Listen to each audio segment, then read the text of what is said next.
It's gonna be Leona's birthday, and you know what that means, Rosette time. Now, this moody lion is loved by many a Twist fan, but I have a lot of mixed feelings about him, and therefore I did not think to purchase any of his birthday buttons. I shall, therefore, be using this Halloween one instead. As is a bit of a tradition at this point, the color palette is going to be inspired by Savannah Claw as a whole, though I guess I could throw in a couple of shells if I really felt like it, but who knows? I might be too lazy, and Leona can't fault me for that now, can he? According to the in game archive, Leona is, and I quote, House Warden of Savannah Claw. Perpetually effort adverse, his immense magical ability contrasts with his lazy demeanor. Given his position as the second born prince in his homeland, he treats others with an imperious attitude. He is a junior at Night Raven College, a member of the Spell Drive Club, and his best subject is ancient magic. Leona loves any kind of meat but detests vegetables and dealing with kids. Apparently, his talent is falling asleep within 3 seconds. And that is just. Huh? What? Excuse me, sir? How much meat do I have to eat to get this superpower? I'm a little flabbergasted, honestly. I did not know this about him before writing this script, but shoot dang, man, that sounds like a dream.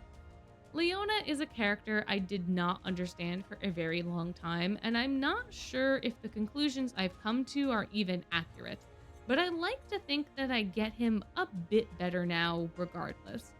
Book 2 is a bit of a problem child due to its heavy reliance on references to progress its ridiculous plot forward, and all of the characters suffer for it.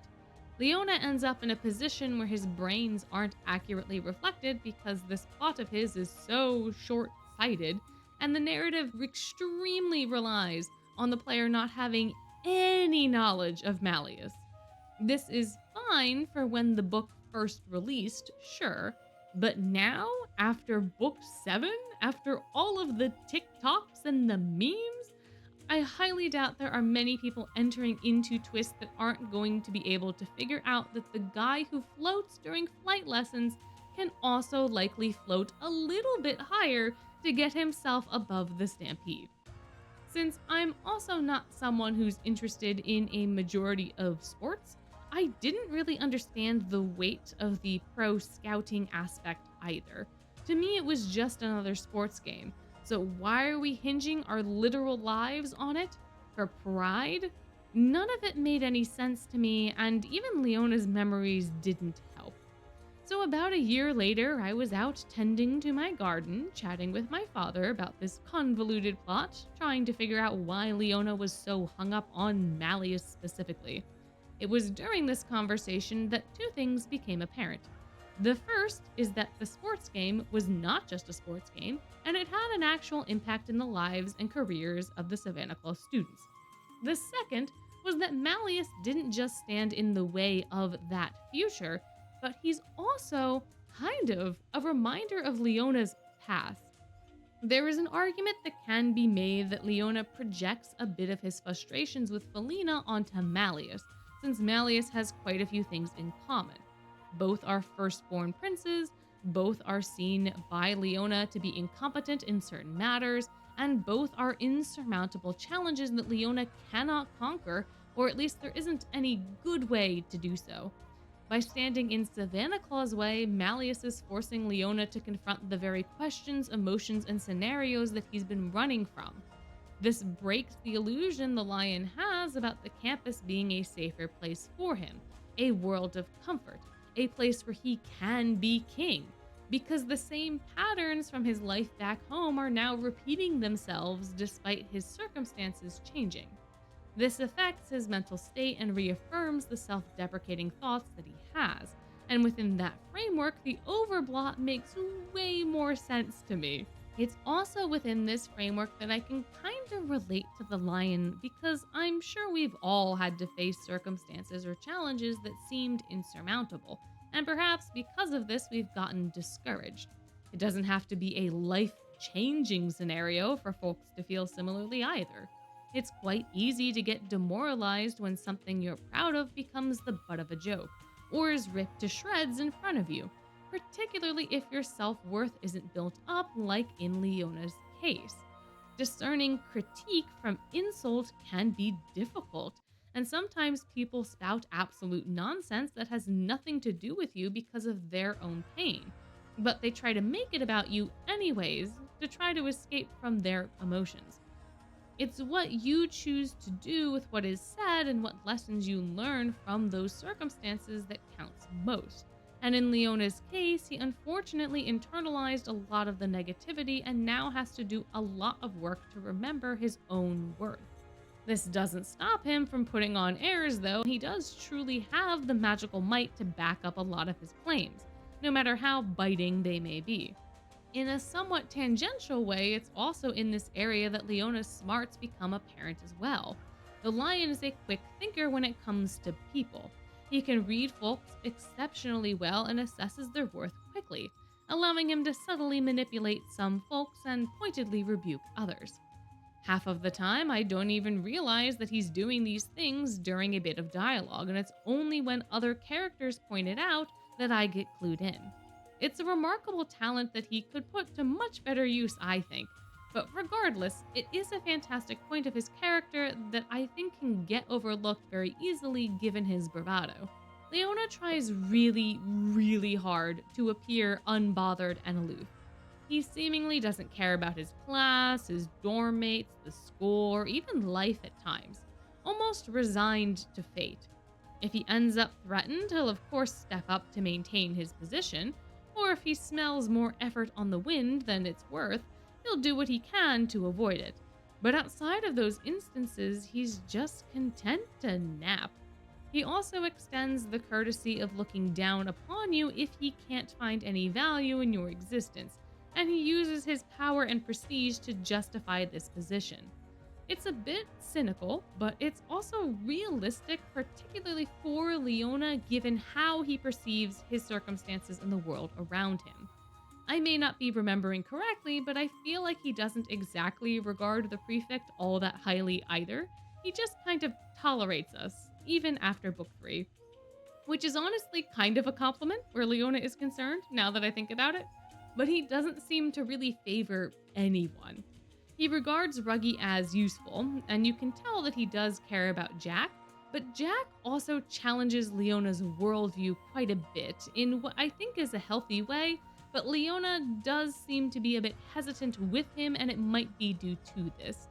The closest to Leona legitimately enjoying someone's presence in my mind is somehow Epple, and I really don't know why my brain has decided this, because I do not have a lot of Leona cards, and as much as I enjoy Apple's character, the only time I can remember the two interacting is Leona's labware.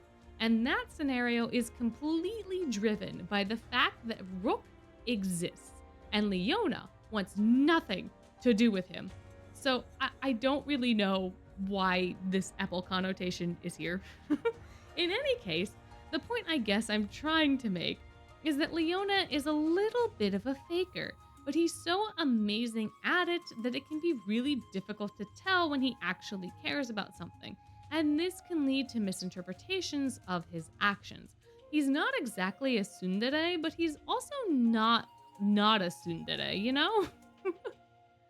If he is, then he's extremely smooth with it to the point that it's really difficult to tell, and I think that again just speaks to Leona's strengths. He is a smart cookie. He's really great with strategy. He can lead and lead effectively. He just needs to stop being so afraid of himself and confront the fact that he has a lot of value. Get on with it already, you lazy lion. It's been 5 books already and counting. Goodness gracious.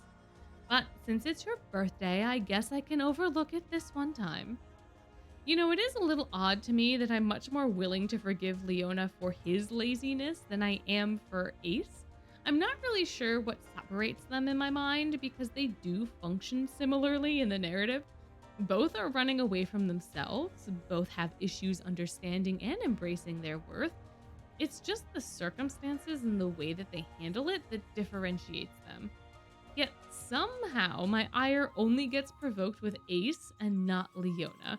And perhaps it's because Ace is happier overall and I can't relate to that as much, or because we know way less about his past versus Leona. There have been times in my life where I've been in similar headspaces as the kitty cat, so perhaps it would be hypocritical of me to dislike Leona for these reasons since they reflect pieces of me that I've had to grapple with. I've also heard similar things throughout my childhood by friends, family, and foes alike, and I can attest that constantly getting compared to other people does demoralize you a bit. Why aren't you like your brother? Why can't you act like this? I'd hate to have a child like Leona. All of these sorts of things suck to hear. And the worst part of it all is that you gotta do the work of undoing the damage by yourself.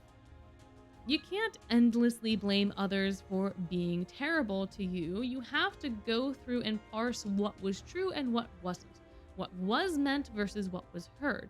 Because most of the time, the people that are being mean are being like that because they themselves are insecure or fearful. There's no way those palace guards weren't terrified of Leona's raw magical power, but since he was the second born prince, they could be a bit looser with their words and despite being adults, decided that the best route to express their fear was to degrade a child. But that action reflects way more on the palace guards than it does Leona. But when you are as young as Leona was, you don't know that. And it sucks, man. But eventually you gotta do this sort of reflective work so that you can move forward. And it can sometimes require a lot of grace, not only for others, but yourself too. Since we get to see the exact types of things that were said to Leona, and because the light novel expands upon his mindset during his childhood a bit more, I think it's much easier to empathize with his state of mind over in Ace. Like, for all I know, Ace had a wonderfully loving upbringing, and the only reason that he's being a putz at NRC is because he's intimidated being a little fish in a big pond, and so he tries to overcompensate. I don't know what goes on in that explodey head of his, but I do get what's going on with Leona, at least a little bit. Understanding does not exempt such behavior, though, and I do still find Leona to be exceptionally frustrating. But he has somehow wrangled more sympathy out of me, so I can't really hate him. He's also the reason that Neji exists, so I gotta give him credit where credit is due, you know? So thank you, Leona, for bringing my childhood crush to human form, and for being a relatable but frustrating figure within the Twist universe. Hopefully, this Rosette design does him justice, but I'd love to know what your thoughts are in the comment section down below. Do you think this design suits him? Do you think my read of his character is accurate? And if you have any other thoughts, I'd be delighted to read them as well. Of course, if comments aren't your thing, you can always like and subscribe to show your support instead. But before you go, I just have to remind you that you're amazing and I hope you have a wonderful day.